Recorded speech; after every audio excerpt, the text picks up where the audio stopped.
يهده الله فلا مضل له ومن يضلل فلا هادي له وأشهد أن لا إله إلا الله وحده لا شريك له وأشهد أن محمدا عبده ورسوله اللهم صل على محمد وعلى آل محمد كما صليت على إبراهيم وعلى آل إبراهيم إنك حميد مجيد اللهم بارك على محمد وعلى آل محمد كما باركت على إبراهيم وعلى آل إبراهيم إنك حميد مجيد أما بعد فإن خير الحديث كتاب الله وخير الهدي هدي محمد صلى الله عليه وسلم وشر الأمور محدثاتها وكل محدثة بدعة وكل بدعة ضلالة وكل ضلالة في النار يا أيها الذين آمنوا اتقوا الله حق تقاته ولا تموتن إلا وأنتم مسلمون يا أيها الناس اتقوا ربكم الذي خلقكم من نفس واحدة وخلق منها زوجها وبث منهما رجالا كثيرا ونساء واتقوا الله الذي تساءلون به والأرحام إن الله كان عليكم رقيبا يا أيها الذين آمنوا اتقوا الله وقولوا قولا سديدا يصلح لكم أعمالكم ويغفر لكم ذنوبكم ومن يطع الله ورسوله فقد فاز فوزا عظيما اللهم نور بكتابك قلبي وشرح به صدري وأنطق به لساني بحولك وقوتك يا أرحم الراحمين رب اشرح لي صدري ويسر لي أمري واحلل عقدة من لساني يفقهوا قولي اعوذ باللہ من الشیطان الرجیم بسم اللہ الرحمن الرحیم ومن آیاتہ ان خلق لکم من انفسکم ازواجا لتسکنوا الیہا وجعل بینکم مودۃ ورحمہ ان فی ذلک لآیات لقوم یتفکرون۔ ہر قسم کی حمد و ثنا، کبریائی، بڑائی، بزرگی اللہ مالک و خالق کی ذات کے لیے۔ تمام قسم کے جائز درود و سلام امام الانبیاء، سید الانبیاء، سید الرسل، امام کائنات حضرت محمد الرسول اللہ صلی اللہ علیہ وسلم کی ذات گرامی کے لیے۔ لائق احترام محترم معزز سامعین، اللہ رب العزت نے انسانوں کو جینے کے لیے، رہنے سہنے کے لیے ہر قسم کے نظام دیے ہیں۔ ایک نظم و ضبط جس کے تحت انسان اپنی زندگی بسر کرتا ہے، یہ انسانوں کے لیے موجود ہے۔ کچھ چیزیں انسان کو حیوان سے ممتاز کرتی ہیں۔ حیوانوں میں کوئی نظم و ضبط نہیں ہوتا۔ ان میں ایک بڑی چیز، جو بہت بڑی چیز ہے، وہ ہے ازدواجی تعلق، نکاح۔ حیوانوں کے اندر اس کا کوئی نظم موجود نہیں۔ جانوروں کے اندر ایسی کوئی بات نہیں ہے کہ ان کے اندر شادی ہو، کوئی نکاح کا کوئی تصور ہو، لیکن انسان حیوانوں سے ممتاز ہے۔ اللہ نے اس میں پورا ایک نظام رکھا ہے۔ اور پھر جب انسان نکاح کر لیتا ہے تو میاں اور بیوی، خامد اور بیوی دونوں پہ کچھ ذمہ داریاں عائد ہو جاتی ہیں۔ کچھ ذمہ داریاں خامد کے ذمے ہیں اور کچھ بیوی کے ذمے ہیں، جو صرف اخلاقی طور پہ ضروری نہیں ہے کہ آپ یہ کہیں جی اخلاقی طور پہ تو وہ ذمہ داریاں ہیں، لیکن اسلامی طور پہ یا شرعی طور پہ، قانونی طور پہ وہ ذمہ داریاں ضروری نہیں ہیں، بلکہ اسلام قانونی طور پہ بھی وہ ذمہ داریاں ہر مرد اور عورت پہ عائد کرتا ہے۔ اگر کسی عورت کو مرد حق نہیں دے رہا اخلاقی طور پہ، تو ہم اس کو برا کہیں گے کہ یہ غلط کر رہا ہے، لیکن اسلام اس بات کی پابندی بھی کرواتا ہے کہ عدالت میں جا کے عورت اس کے خلاف جو بھی کرنا چاہے کر سکتی ہے، عدالت میں اپنی بات رکھ سکتی ہے کہ یہ میرا حق ادا نہیں کر رہا، اور مرد کو بھی یہ حق حاصل ہے۔ تو اس کو اسلام نے قانونی حیثیت بھی دی ہے، اخلاقی حیثیت تو ہے ہی ہے، ہر معاشرے کے اندر یہ ہوگی، کسی بھی مذہب میں چلے جائیں اخلاقی طور پہ یہ حیثیت ہر جگہ موجود رہتی ہے۔ تو بہرحال کچھ ذمہ داریاں عائد ہوتی ہیں جن کی وجہ سے نکاح کے بعد جو رشتہ قائم ہوتا ہے، جو سب سے اہم رشتہ ہے، وہ صحیح طور پہ قائم رہتا ہے، اس کا وجود ٹوٹتا نہیں ہے۔ آپ دیکھیں کہ اللہ رب العزت نے اس دنیا کا آغاز والدین سے نہیں کیا، سب سے پہلے جو آغاز ہوا انسانیت کا وہ میاں اور بیوی سے ہوا، نکاح کے ساتھ اس رشتے سے آغاز کیا ہے اللہ نے۔ کتنا اہم رشتہ ہے۔ ہم نے پچھلے خطبہ میں کچھ باتیں عرض کی تھی آپ کے سامنے کہ گھر کو ٹوٹنے سے کیسے بچایا جا سکتا ہے، گھر ٹوٹے نہ، گھر میں محبتیں قائم ہوں، اس کی کچھ چیزیں ہم نے آپ کے سامنے رکھی تھیں۔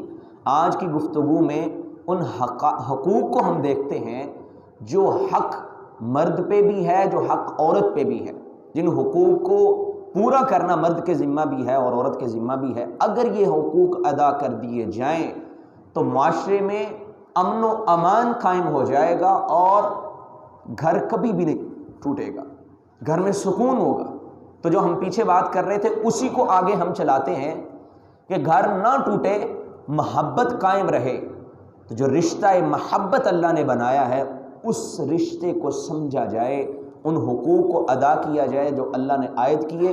کچھ حقوق ہیں جو دونوں کے ذمے یعنی مشترکہ حقوق ہیں، اور کچھ ہیں جو صرف خامند کے ذمے ہیں، اور کچھ ہیں جو صرف بیوی کے ذمہ ہیں۔ تو اللہ رب العزت نے حقوق کے بارے فرمایا وَلَهُنَّ مِثْلُ الَّذِي عَلَيْهِنَّ بِالْمَعْرُوفِ وَلِلرِّجَالِ عَلَيْهِنَّ دَرَجَةٌ، کہ یہ نہ سمجھ لینا کہ عورتوں کے حقوق نہیں صرف مردوں کے ہیں، یا پھر صرف مردوں کے حقوق ہیں عورتوں کے نہیں ہیں، یا عورتوں کے ہیں مردوں کے، ایسی بات نہیں ہے۔ فرمایا وَلَهُنَّ مِثْلُ الَّذِي عَلَيْهِنَّ بِالْمَعْرُوفِ، کہ دونوں کے حقوق ایک دوسرے پہ ہیں، جیسے مردوں کے حقوق ہیں ایسے ہی عورتوں کے حقوق ہیں۔ ہاں وَلِلرِّجَالِ عَلَيْهِنَّ دَرَجَةٌ، لیکن اللہ نے مردوں کو درجہ عطا فرمایا ہے، مردوں کو اللہ نے حاکم بنایا ہے۔ الرجال قوامون، مرد حاکم ہوگا لیکن حقوق دونوں نے ادا کرنے ہیں، حقوق دونوں ادا کریں گے۔ اور نبی صلی اللہ علیہ وسلم نے حجۃ الوداع کے موقع پہ خطبہ کے اندر بھی یہ ارشاد فرمایا تھا الا ان لکم علی نسائکم حقا ولنسائکم علیکم حقا، فرمایا تمہارے اوپر تمہاری بیویوں کے حقوق ہیں اور تمہاری بیویوں کے اوپر تمہارے حقوق ہیں۔ تو اس سے یہ سمجھ آتی ہے کہ دونوں کے ایک دوسرے پہ حقوق ہوتے ہیں۔ لیکن آج مغربی تہذیب اور سیکولر نظام اور ایسے اسکول، ادارے، یونیورسٹیز جہاں پہ لبرل لوگ پائے جاتے ہیں اور سیکولر نظام جہاں پہ موجود ہے، آج کے بچوں کے اندر، آج کے نوجوانوں کے اندر، آج کی لڑکیوں کے اندر یہ تعلیمات انجیکٹ کی جاتی ہیں، اسلامی تشخص کو برباد کیا جاتا ہے، اور عورت پھر کھڑے ہو کے یہ بات کرتی ہے کہ ہم حق کیوں ادا کریں، ہمارے اوپر کسی کا کوئی حق نہیں ہے، ہم آزاد ہیں۔ یہ آزادی کا نعرہ آج لگتا ہے جو اسلام سے دور ہو جائے وہ ایسی ہی تعلیمات میں پڑ جاتا ہے۔ جب اسلامی تعلیمات انسان کے اوپر غالب رہتی ہیں تو پھر وہ سمجھتا ہاں خاوند کا بھی حق ہے، خاوند سمجھتا بیوی کا بھی حق ہے۔ لیکن جب اسلام نہ رہے اور جو آج کل نظام آیا ہوا ہے، ابھی 8 مارچ کو عورتوں نے مارچ کیا، جی اپنا کھانا خود گرم کر لو، ہمارے اوپر تمہارا حق نہیں ہے، ہم آزاد ہیں۔ جبکہ آزاد اور مسلمان آزاد نہیں ہوتا، مسلمان تو غلام ہے، وہ تو اللہ کا غلام ہوتا ہے۔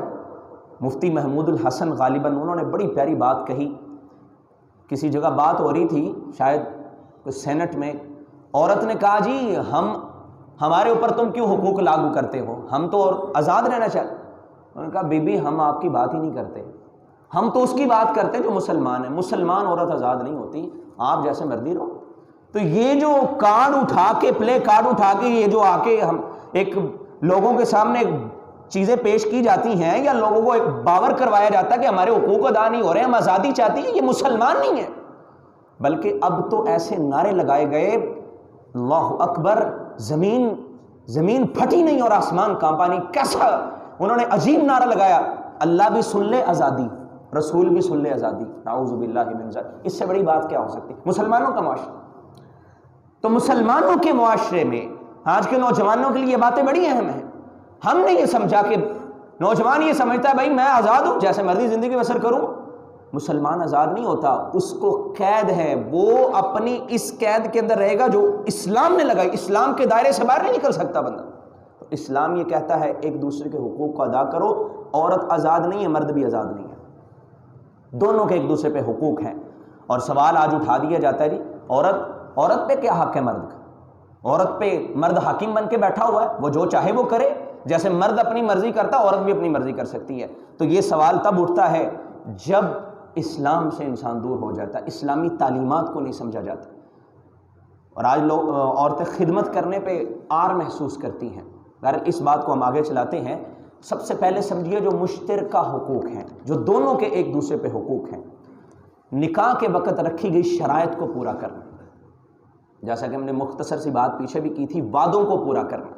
تو نکاح جب ہو جائے اس وقت کچھ شرائط کو رکھا جائے اگر، تو وہ شرائط کو پورا کیا جانا چاہیے۔ کوئی بھی شرط ہے اس کو پورا کرنا ضروری ہے، لیکن شرط ایسی ہو جو جائز ہو۔ ایسی شرط نہیں ہونی چاہیے جو آج کل لوگ، کیا ہمارے ہاں کیا ہوتا ہے، شرط یہ رکھی جاتی کہ یہ مرد دوسری شادی نہیں کرے گا۔ یہ شرط باطل ہے، غلط ہے، ناجائز ہے۔ نبی صلی اللہ علیہ وسلم نے فرمایا کل شرط لیس فی کتاب اللہ فہو باطل، جو شرط اللہ کی کتاب میں نہیں ہے وہ باطل ہے، وہ مردود ہے، وہ ناجائز ہے۔ اگر کوئی یہ شرط رکھے کہ مرد دوسری شادی نہیں کر سکتا تو یہ شرط غلط ہے۔ شرط وہ ہو جو جائز ہو، تو ان شرطوں کو پورا کرنا لازم ہے۔ اور بعض یہ شرط رکھتے ہیں میں فوت ہو جاؤں تو میرے بعد تم نے شادی نہیں کرنی۔ ام مبشر رضی اللہ عنہا، نبی صلی اللہ علیہ وسلم نے ان کا خامد فوت ہو گئے تو آپ نے نکاح کا پیغام بھیجا، تو انہوں نے کہا میں نہیں کر سکتی۔ میں وجہ پوچھی کہ کیا مسئلہ ہے، تو کہنے لگی میرے خامد نے میرے ساتھ شرط رکھی تھی کہ اگر میں فوت ہو جاؤں تو تم نے دوبارہ کہیں نکاح نہیں کرنا۔ تو نبی صلی اللہ علیہ وسلم نے فرمایا اس شرط کا اللہ کی کتاب میں، شریعت میں کوئی جواز نہیں ہے، یہ شرط باطل ہے۔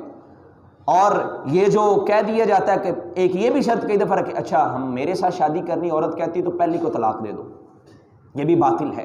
نبی صلی اللہ علیہ وسلم نے فرمایا لا تسأل المرأة طلاق اختها، کوئی بھی عورت اپنی بہن کی طلاق کا مطالبہ نہ کرے۔ وہ اس لیے مطالبہ کرتی ہے لتکتفی صحفتها، تاکہ وہ اس کا رزق بھی اپنے گھر لے آئے۔ وہ یہی چاہتی ہے نا کہ جو مال یا رزق اس کو ملتا ہے، جو توجہ اس کو ملتی ہے، وہ ساری کی ساری اس اکیلی کو مل جائے۔ تو نبی صلی اللہ علیہ وسلم نے فرمایا فَإِنَّهَا لَهَا مَا كَتَبَ اللَّهُ، اس کے لیے تو وہی ہے جو اللہ نے لکھ دیا ہے، وہ تو اس کو ملنا ہی ملنا ہے۔ وہ پہلی موجود بھی رہے تو پھر بھی ملنا ہے، وہ نہ رہے تو پھر بھی ملنا ہے۔ تمہارا ایسی شروط وہ پوری نہیں کی جائیں گی۔ جو شرائط صحیح ہوں ان کو پورا کیا جانا یہ مرد پہ بھی ضروری ہے، عورت پہ بھی ضروری ہے، وہ کوئی بھی ہو سکتی ہے۔ دوسرا حق جو مشترکہ حق ہے، جو خامد اور بیوی کا ہے، ایک دوسرے کے لیے لطف اندوز کے ذرائع کو پیدا کیا جائے، ایک دوسرے سے محبت کے ذرائع کو پیدا کیا جائے، یہ لازمی چیز۔ نبی صلی اللہ علیہ وسلم نے یہ باتیں فرمائی ہیں اور یہ باتیں کرنے والی ہیں، یہ ضروری چیزیں ہیں۔ اور یقین جانے آج ریپ ہوتا ہے کس وجہ سے؟ مرد ریپسٹ سب سے زیادہ مشہور کون ہے؟ مرد ہے جی، مرد نے فلاں کا ریپ کر دیا، مرد نے فلاں کر دیا، یہ حقائق ہیں، ان کو سننا پڑے گا آپ کو۔ کیوں ہوتا ہے؟ وہ اپنے بستر پہ مطمئن نہیں ہوتا، وہ باہر منہ مارتا۔ اس لیے نبی صلی اللہ علیہ وسلم نے فرمایا اذا دعا الرجل امرأته الى فراشی، اللہ کے رسول نے فرمایا جب مرد اپنی عورت کو بلائے، لطف اندوز ہونے کے ذرائع کو پیدا کرنا یہ دونوں کے لیے لازم ہے، مرد کے لیے بھی اور عورت کے لیے بھی لازمی ہے۔ نبی صلی اللہ علیہ وسلم نے فرمایا اگر وہ بلائے فابت، وہ انکار کر دے، فبات، رات گزار لی اس نے، غضبان علیہا، خامد ناراضی ہے، اس نے انکار کیا، خامد ناراض ہو گیا، پوری رات گزر گئی ہے۔ نبی صلی اللہ علیہ وسلم نے کیا الفاظ فرمائے، کتنے سخت الفاظ ہیں، لعنتها الملائکۃ، اللہ کے فرشتے اس پہ لعنت کرتے رہتے حتی تصبح، جب تک صبح نہیں ہو جاتی۔ اور دوسری روایت کے الفاظ کیا ہے، وَإِن كَانَتْ عَلَى التَّنُّورِ، اگر یہ تندور پہ روٹیاں لگا رہی عورت، یہ اس کو بھی چھوڑ کے آئے، کیونکہ یہ حق ہے مرد کا۔ ان حقوق کو اگر ادا نہ کیا جائے، معاشرے میں مسائل کس وجہ سے بن رہے ہیں؟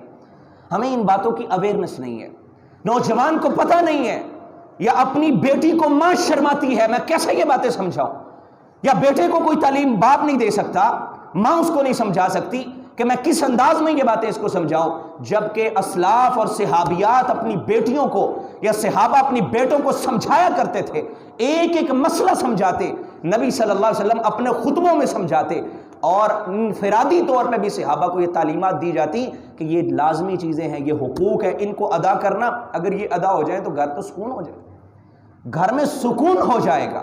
تو یہ حق یہ مرد کے ذمے بھی ہے اور عورت کے ذمے بھی ہے، مرد کے ذمے بھی، عورت کی بات تو ہم نے یہ حدیث میں آپ نے سن لی، مرد کے ذمے بھی لازمی ہے۔ حضرت سلمان رضی اللہ عنہ، ان کی بھائی چارہ نبی صلی اللہ علیہ وسلم نے حضرت ابو دردہ سے کر دیا۔ ایک دن ابو دردہ کے گھر گئے تو ام دردہ جو حضرت ابو دردہ کی بیوی ہیں، ان کو دیکھا پھٹے پرانے کپڑے پہنے ہوئے، کہتے کہ یہ کیا حالت بنا رکھی ہے تم نے، تمہارا خامند ہے تو کیسے رہتی ہو گھر میں؟ تو کہنے لگی وہ دنیا سے کٹ گئے ہیں، ان کو کسی میں کوئی حاجت نہیں ہے۔ حضرت سلمان کہتے ہیں چلے ٹھیک ہے، میں آج ادھر ہی ٹھہرتا ہوں۔ کھانا آیا، ابو دردہ سے کہا چلو کھانا کھاتے ہیں، کہا جی میرا روزہ ہے، کہا جب تک تم نہیں کھاؤ گے میں نہیں کھاؤں گا، کیونکہ نفلی روزہ توڑنا بھی جائز ہے۔ ابو دردہ نے کھانا نوش فرمایا، رات ہوئی، سونے لگے، سلمان رضی اللہ عنہ کو اپنے بستر پہ لٹا کے ابو دردہ نے نماز شروع کر دی۔ حضرت سلمان کہتے نماز نہیں، ابھی نہیں پڑھنی نماز، اٹھو یہاں سے مصلی سے اٹھو، آرام کرو، یہ رات آرام کے لیے، سکون کرو، آرام۔ جب رات کا آخری پہر ہوا، خود بھی اٹھے، ابو دردہ کو بھی اٹھائے، کہتے چلو اب نماز پڑھتے ہیں۔ اور صبح آئی تو ان سے کہنے لگے تیرا حق ہے، تیرے جسم کا بھی تجھ پہ حق ہے، تیری بیوی کا بھی تیرے اوپر حق ہے۔ ابو دردہ نبی صلی اللہ علیہ وسلم کے پاس آ کے سارا ماجرا سنایا تو آپ نے کہا ہاں سلمان نے سچ کہا ہے، سلمان نے سچی بات کہی ہے۔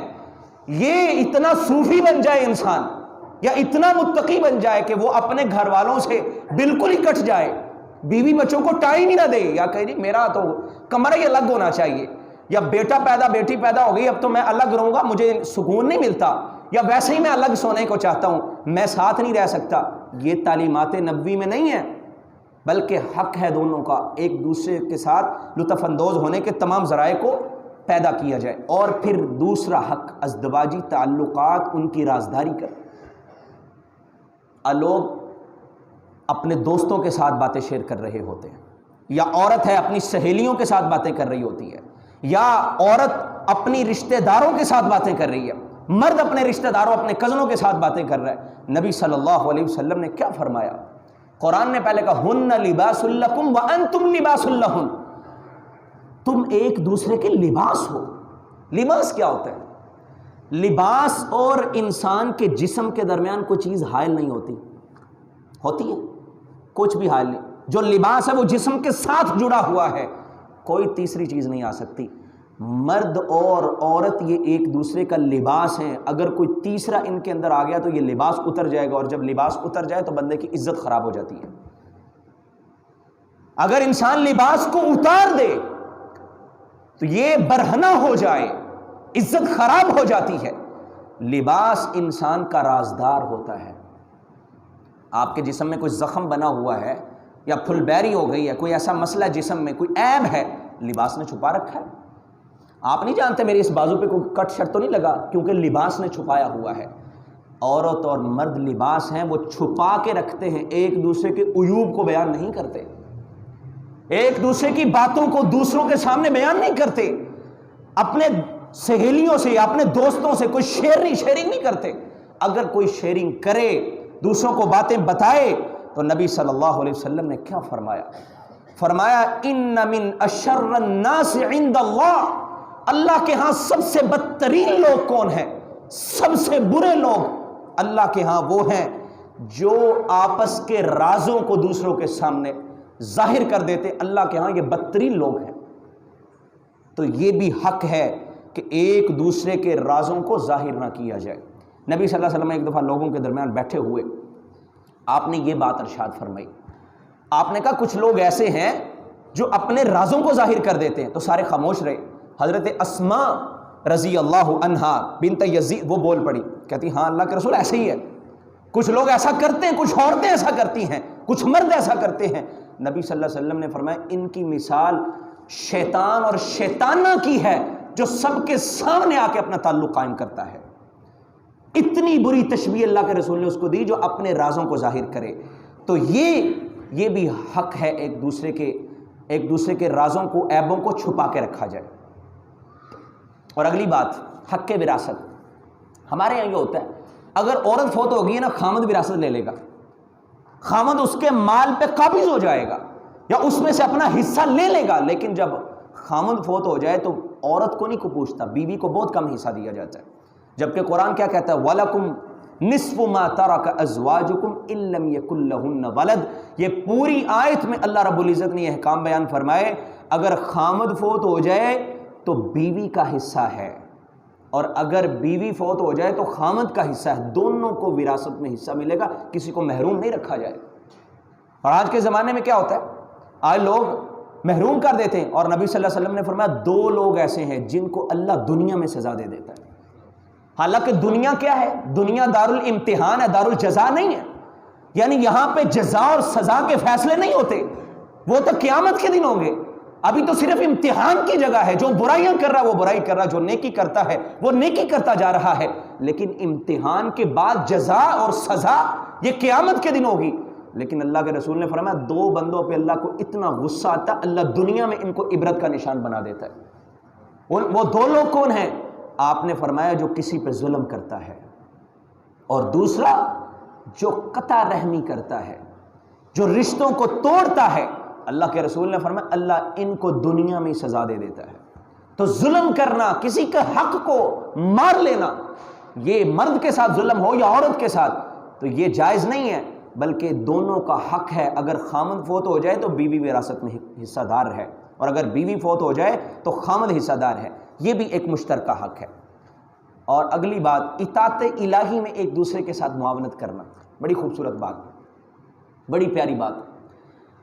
کئی دفعہ یہ سوال بھی آ جاتا ہے کہ جی خامد نماز نہیں پڑھتا، یہ نہیں کرتا، وہ نہیں کرتا، بچوں کی پرورش کے مسائل آ جائیں گے، تو اس کا تو سب سے پہلا حل یہی ہے، نبی صلی اللہ علیہ وسلم نے فرمایا جب شادی کرو انسان اس وقت ترجیح دے دین کو، یعنی دین لازمی ہونا چاہیے۔ ہمارے ہاں یہ ضروری نہیں ہے کہ دین آپ صرف دین دیکھیں، باقی کوئی لولا لنگڑا آ جائے کوئی بات نہیں، یہ نہیں میں کہہ رہا، یہ یوں سمجھے کہ ایک ہے نا، ایک لکھا ہوا ہے، ایک کے آگے 0 لگاتے جائیں گے اس کی قیمت بڑھتی جائے گی، ایسے ہی ایک اگر ہٹا دیا جائے، 0 کے ساتھ آپ کروڑوں 0 بھی لگا دیں وہ 0 ہے، ایک دین ہے، یہ دین لازمی ہونا چاہیے۔ اگر دین موجود ہے، ساتھ حسن بھی ہے، ساتھ مال بھی ہے، ساتھ اچھا خاندان بھی ہے، تو قیمت بڑھتی جائے گی، کوئی بات نہیں۔ آپ اچھا خاندان دیکھیں، حسن دیکھ لیں، سب کچھ دیکھ لیں، لیکن دین کو نہ ہٹائیں۔ یہ 0 لازمی، وہ 1 لازمی ہونا چاہیے۔ ہاں اگر اس کو ہٹا دیا تو پھر سب کچھ ختم ہو جائے گا۔ تو اس لیے دین کو ترجیح ہو تو پھر اطاعت الہی میں ایک دوسرے کی معاونت کرنا۔ نبی صلی اللہ علیہ وسلم نے فرمایا اللہ اس عورت پہ رحم فرمائے، اس مرد پہ رحم فرمائے۔ یہ کون کہہ رہے ہیں؟ نبی صلی اللہ علیہ وسلم۔ رحم کی دعا، اللہ اس مرد پہ رحمت کی برسات برکھا برسا دے، اور عورت پہ جو رات کے آخری پہر میں اٹھتے ہیں، خامد ہے وہ اپنی بیوی کو جگاتا ہے، یہ نہیں اٹھتی تو پانی کے چھینٹے مار کے اٹھ کے کہتا چلو اٹھ کو نماز پڑھتے ہیں، اور اگر خامد نہیں اٹھ رہا تو بیوی پانی کے چھینٹے مارتی اٹھو نماز پڑھتے ہیں۔ یہ معاونت ہے، یہ ایک دوسرے کا حق ہے۔ نماز کی تلقین کرنا، نیکی کی تلقین کرنا، اپنی بیوی کو مسائل سمجھانا۔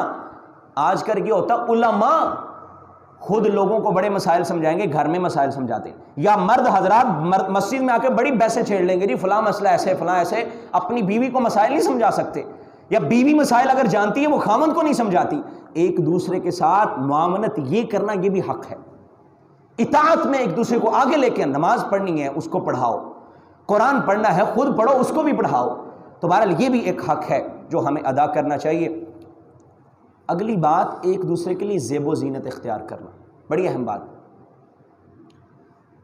آج ہوتا کیا ہے، ہم نے کسی فنکشن میں جانا، بڑی تیاری کر کے جائیں گے، مرد ہے یا عورت ہے، بڑا بناؤ سنگھار کیا جائے گا، سب کچھ کر کے لوگ اپنی پوری تیاری کر کے نکلیں گے، جی میں نے فلاں دوست کی فنکشن میں جانا۔ عورت ہے تو وہ بھی بڑے نخرے اور ناز کے ساتھ جائے گی، بڑی تیاریاں کر کے، بڑا اچھا لباس پہن کے، لیکن گھر میں کیسے رہیں گے؟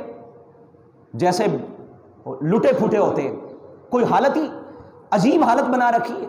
اور یہ حق ہے کہ ایک دوسرے کے لیے زیب و زینت کو اختیار کیا جائے۔ ایک دوسرے کے لیے انسان بناؤ سنگھار کرے، تیاری کرے، گھر میں بھی تیار ہو کے رہے۔ صحابہ کا یہ کیسا تصور تھا؟ حضرت عائشہ رضی اللہ عنہا عثمان بن مظعون رضی اللہ عنہ کے گھر میں جاتی ہیں۔ دیکھیں صحابیات کے ہاں اور صحابہ کے ہاں یہ کیسا تصور پایا جاتا تھا۔ تو انہوں نے نا وہ لباس کوئی اچھا نہیں پہنا ہوا تھا، عجیب سے پرانے کپڑے پہنے ہوئے اور پھٹے کپڑے پہنے ہوئے۔ تو حضرت عائشہ نے سوال پتہ کیا کیا؟ کہتی کیا تمہارا خاوند یہاں موجود نہیں ہے؟ بڑی باریک بات ہے یہاں، اگر آپ سمجھ جائیں، تمہارا خاوند موجود نہیں، کہیں گیا ہوا ہے۔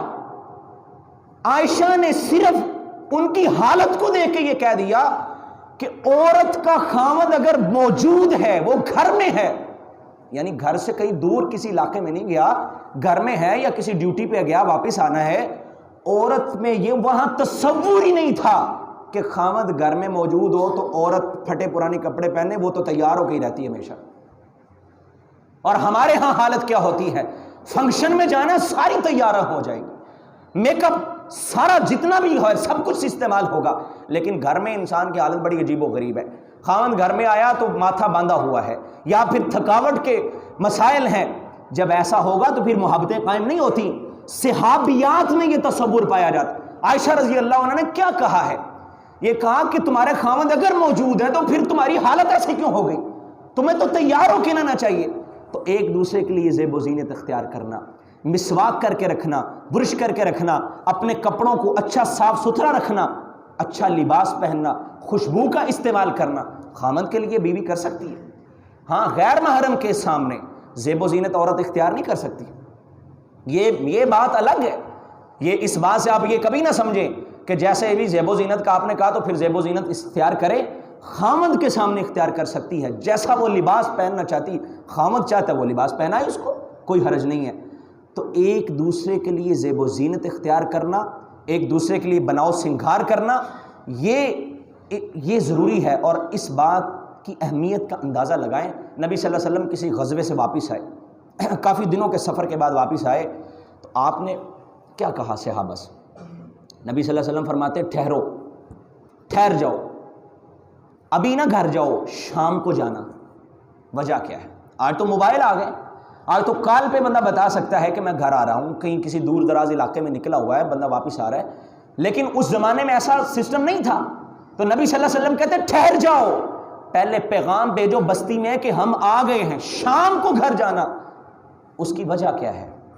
تاکہ تمہاری عورتیں کنگھی کر لیں، زیب و زینت اختیار کر لیں، تمہارا استقبال کرنے کے لیے تیار ہو جائیں، کیونکہ تم نے گھر آنا ہے۔ کیسی پیاری تعلیم ہے نبی صلی اللہ علیہ وسلم کی، صحیح بخاری کی روایت ہے۔ یہ اللہ کے رسول یہ تعلیم دے رہے ہیں کہ بناؤ سنگھار کر کے رکھو، وہ اس وجہ سے تم لیٹ جاؤ، پیغام بھیج دو کہ میں آ رہا ہوں۔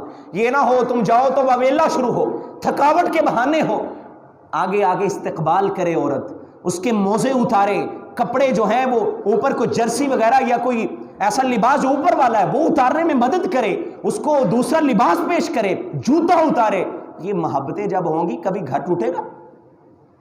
ایک دوسرے کا، اور خاوند بھی پورا انتظام کر کے رکھے، اپنے آپ کو بنا سنوار کے رکھے کہ میری بیوی موجود ہے۔ یہ باتیں آپ کو عجیب لگیں گی، لیکن یہ ہماری شریعت کے اندر موجود ہیں، اور نبی صلی اللہ علیہ وسلم کے یہ احکامات ہیں، ان کو سمجھنا اور ان پہ عمل پیرا ہونا ہمارے لیے لازم ہے۔ اب آتے ہیں کچھ ایسے حقوق کی طرف جو صرف خاوند پہ ہیں اور جو صرف بیوی پہ ہیں۔ مختصر بات کر کے ہم اپنی بات کو ختم کرتے ہیں۔ بیوی پر یعنی خاوند کے جو حقوق ہیں وہ کیا ہیں، اس کو مختصر سمجھ لیجئے۔ نبی صلی اللہ علیہ وسلم نے فرمایا، ایک اور بات اس سے پہلے، مرد اور عورت ایک دوسرے کی نفسیات کو بھی سمجھیں، یہ بھی ایک دوسرے کا مشترکہ حق ہے، یہ بھی سمجھ لیجئے۔ نفسیات کو سمجھیں، بندہ جب چند دن گزارتا پتہ چل جاتا ہے اس کا مزاج کیسا ہے، یہ جلدی غصہ تو نہیں کر لیتا، یا عورت ہے تو وہ جلدی غصہ تو نہیں کر لیتی۔ ایک دوسرے کی باتوں کو برداشت کرنا، غصہ ایک ہو جائے تو دوسرا اس پہ تحمل مزاجی کرے۔ ابو درداء رضی اللہ عنہ اپنی بیوی سے پتہ کیا کہتے ہیں؟ کہتے میری بیوی میں تمہیں ایک بات کرتا ہوں، اگر تم کبھی غصے ہو جاؤ گی میں غصے نہیں ہوں گا، میں تمہیں راضی کرنے کی کوشش کروں گا، اور ایک اور بات یاد رکھنا، اگر کبھی میں غصے ہو جاؤں تو تم نے کبھی فوری ایکشن نہیں لینا، فوری رد عمل میں کچھ جواب نہیں دینا، بلکہ تم مجھے راضی کرنے کی کوشش کرنا. اگر کوئی غلطی ہو گئی ہے اس پہ تحمل مزاجی کے ساتھ، محبت کے ساتھ. نبی صلی اللہ علیہ وسلم کا رویہ کیا تھا؟ آپ کے پاس دوست بیٹھے ہوئے ہیں، سننے والی بات ہے اور بڑی اہم بات، دوست موجود ہیں. حضرت عائشہ رضی اللہ عنہ کا گھر ہے، انہا کا. نبی صلی اللہ علیہ وسلم وہاں بیٹھے ہیں، مہمان آئے ہوئے، دوستوں کے ساتھ گپ شپ لگا رہے. ایک بیوی، حجرے ساتھ ساتھ تھے نبی صلی اللہ علیہ وسلم کی بیویوں کے، زیادہ شادیاں تھیں آپ کی. اور آپ کو پتہ ہے جب ایک سے زیادہ بیویاں ہوتی ہیں تو کوئی نہ کوئی انسان کے دل میں کوئی گراوٹ آ جاتی ہے، دل میں کوئی گرانی آ جاتی ہے، اور یہ لازمی چیز ہے. اللہ تعالیٰ نکال دے تو نکال دے، یہ جنت میں اللہ نکال دے گا، دنیا میں کچھ نہ کچھ آ ہی جاتا. تو ساتھ والی بیوی نے کوئی ڈش بنائی ہوئی تھی، کوئی اچھا سالن شولن بنا لیا، کہتی چلو نبی صلی اللہ علیہ وسلم کے مہمان آئے ہیں، میں ان کے گھر بھیج دیتی ہوں. غلط بات تو نہیں. انہوں نے کہا مہمان آئے ہیں، چلو میں بھیج دیتی ہوں. نبی صلی اللہ علیہ وسلم کے وہ دروازے پہ غلام لے کے آیا. عائشہ نے کہا کیا ہے؟ ارے آپ کی فلاں بیوی نے یہ کوئی ڈش تیار کی تھی، نبی صلی اللہ علیہ وسلم کے لیے بھیجی ہے. اب عائشہ رضی اللہ عنہ کا غصہ آ گیا کہ میرے گھر میں ہے، میری باری ہے، کسی اور نے کیوں بھیجا ہے؟ ہاتھ مار کے وہ برتن گرا کے توڑ دیا. وہ جو کوئی اس کے اندر کوئی سالن تھا یا کوئی چیز بنی ہوئی تھی وہ ساری گر گئی اور برتن بھی ٹوٹ گیا. اب ہمارا رویہ کیا ہونا تھا؟ یہاں دوستوں کے سامنے مجھے بے عزت کر دیا، تم نے یہ کیا کر دیا ہے. ہمارا رویہ یہ ہوتا ہے اگر کوئی غصے ہو جائے، کوئی غصے والا کام کر دے تو محبت والا رویہ اپنانا، پیار والا رویہ اپنانا، تحمل مزاجی کے ساتھ. یہ نبی صلی اللہ علیہ وسلم نے سکھایا. باہر آئے، دوستوں کے اندر موجود ہیں، دوست بھی ساتھ ہی نکل آئے. نبی صلی اللہ علیہ وسلم نے عائشہ رضی اللہ عنہ کو کچھ بھی نہیں کہا، کوئی بات نہیں کہی. غلام سے پوچھا، سمجھ گئے ماجرا کیا ہے. آپ نے وہ اٹھائے جو ٹکڑے نیچے گرے ہوئے تھے، جو پیالہ تھا، جو برتن تھا ٹوٹا ہوا، وہ اٹھا رہے ہیں اور ساتھ وہ سمیٹ رہے ہیں جو چیز گر گئی ہے، اور کچھ بھی نہیں کہا. نبی صلی اللہ علیہ وسلم نے اپنے گھر سے خوبصورت برتن اس کے عوض میں غلام کو دیا اور اسے کہا کہ جاؤ شکریہ کے ساتھ یہ واپس کر دینا. کتنی پیاری تعلیم ہے. جو دوست بیٹھے تھے نا صحابہ، کہتے ہیں اللہ کے رسول کیا ہوا؟ آپ نے بھلا کیا فرمایا؟ فرمایا کچھ نہیں ہوا، غارت امکم، تمہاری ماں کو ذرا غیرت آ گئی ہے، ہوا کچھ بھی نہیں ہے. تمہاری ماں کو ذرا غیرت آئی ہے کہ میرے گھر میں اللہ کے رسول ہے تو کسی اور نے کیوں کچھ بھیج دیا ہے. بس غیرت آئی ہے، کوئی زیادہ بات نہیں ہوئی، چھوڑو. اپنی بیوی کو نہیں ڈانٹا. کیوں؟ پتا تھا عورت کی نفسیات ایسی ہوتی ہے، وہ اس بات کو محسوس کرتی ہے. اگر مرد ہے وہ عورت کی نفسیات کو سمجھے. آپ یہی نہ کہیے اے منڈا تو ایویں لگا ہوا ہے، شادی ہوئی، میں شادی شدہ ہوں. ہاں اس لیے آپ سے یہ باتیں شیئر کر رہا ہوں. اس سے پہلے ہم نے کبھی یہ موضوع اس لیے نہیں رکھا تھا. اب شادی ہوئی ہے تو آپ سے یہ باتیں کرنے. مرد سمجھ لے عورت کی نفسیات کیا، عورت سمجھے مرد کی نفسیات کیا. اگر اس کو غصہ آ جائے میں کس انداز میں بیہیو کروں، کیسا رویہ اپناؤں کہ غصہ ٹھنڈا ہو جائے. یہ نہیں کہ اگر اس کو غصہ آیا وہ بھی آگے سے غصہ دکھا دے، گھر ٹوٹ جائے گا، مسئلہ خراب ہو جائے گا. لیکن شریعت ہمیں تعلیم دیتی ہے، نبی صلی اللہ علیہ وسلم کا اسوہ ہمیں تعلیم دیتا ہے کہ ایک دوسرے کے ساتھ تحمل مزاجی کا رویہ اپناؤ. اگر کسی کو غصہ آیا تو دوسرا ٹھنڈا کرنے کی کوشش کرے. تو یہ رویے ہیں، یہ حقوق، یہ مشترکہ حقوق ہیں. اگر ان کو ہی ادا کر لیا جائے، ان کو سمجھ لیا جائے تو انسان کی زندگی جنت کا گہوارہ بن سکتی ہے، سکون آ سکتا ہے. گھروں کی بد امنی وہ امن میں تبدیل ہو سکتی ہے. گھروں میں وہ جو گھر ٹوٹ جاتے ہیں وہ ٹوٹنے سے بچ سکتے ہیں. اللہ ہمیں ان حقوق کو ادا کرنے کی توفیق عطا فرمائے. اب دوسرے حقوق جو ہیں جو الگ الگ ہیں ان پہ ہم انشاءاللہ بعد میں بات کریں گے، وقت اتنا نہیں ہے. اللہ رب العزت سے دعا ہے اللہ ہمیں اپنے گھروں میں امن و امان کو قائم رکھنے کی توفیق عطا فرمائے، ایک دوسرے کے حقوق کو ادا کرنے کی توفیق عطا فرمائے. ان حقوق کو سمجھا کریں، ان کی تعلیم لیا کریں، اپنے بچوں کو یہ تعلیم سکھایا کریں کہ بیٹا تمہاری شادی ہونی ہے، یہ حقوق ہیں، ان چیزوں کو سمجھ کے جانا. اگر ماں ہے وہ اپنی بیٹی کو یہ سارا کچھ سمجھا کے بھیجے تاکہ گھر ٹوٹنے سے بچے. آج پاکستان طلاق کی شرح میں کس نمبر پہ چلا گیا ہے؟ ان جو ہے نا مسائل کی وجہ سے، ان مسائل کی وجہ سے گھر ٹوٹ جاتے. ایک ہے کوئی نارمل سا مسئلہ ہوا اس وجہ سے گھر ٹوٹا، وہ کوئی اور بات، لیکن ہمارے ہاں لڑائیاں ہو جاتی ہیں، جھگڑے ہو جاتے ہیں اور ایک دم سے طلاق ہو جاتی ہے. آپ نے کبھی ایسے نہیں دیکھا ہوگا، بہت کم ایسے لوگ ہوں گے جو صحیح معنوں میں طلاق دیتے ہیں. طلاق ہوتی غصے میں، جبکہ اطلاق کا طریقہ غلط ہے. یہ غلط طریقہ کی طلاق ہوتی کیوں ہے؟ بندہ غصے میں ہو کے طلاق دے دیتا ہے. تو یہ کام، حالانکہ طلاق کا ایک بڑا پیارا اور شرعی طریقہ ہے. طلاق اللہ نے رکھی ہے، اس کا مطلب کوئی اس کا وجود ہے، کوئی حلال ہے نا، اسی لیے رکھی نا، ورنہ اللہ شریعت میں رکھتا ہی نا ہے. لیکن ہمارے ہاں جو زیادہ تر طلاقیں ہوتی ہیں کس وجہ؟ غصہ ہوتا ہے، ایک دم سے تینوں جلدی جلدی دے دی. تو یہ رویے اگر اپنا لیے جائیں تو ایسا نہیں ہوگا. اگر کبھی طلاق کی نوبت آ بھی جائے تو وہ بھی محبت کے ساتھ ہوگی، وہ کسی اس طرح کی خرابی سے نہیں ہوگی. اللہ ہمیں توفیق دے، ہم ایک دوسرے کے حقوق کو سمجھیں، ان کی تعلیم لیں اور ایک دوسرے کے حقوق کو ادا کرنے والے بنیں. اقول قولی ھذا وآخر دعوایا الحمدللہ.